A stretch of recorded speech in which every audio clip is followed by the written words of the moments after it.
paano na kayo, yung mga, yung mga gigil na gigil sa double agent narrative, with the few hours long meeting of Senator Amy and Attorney Kaufman, collaborating on how to bring PRRD back home. Paano nyo kaya i-spin yan? A few moments later. May mga daw nagsasabi na si Amy ang magpapauwi kay PRRD. That's bullshit. I'm just being myself. That's budol. Hindi yan totoo. Hindi nga siya makapasok doon eh. Yun naman yung katotohanan eh. Kasi family lang.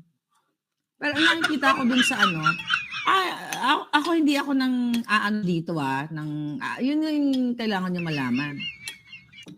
Although lahat naman tayo gusto natin mapauwi yung Pangulong Duterte. But I don't think Amy siya ang makakadukot doon kay Pangulong Duterte. Sana ngayon niya nadukutin, pauwi na.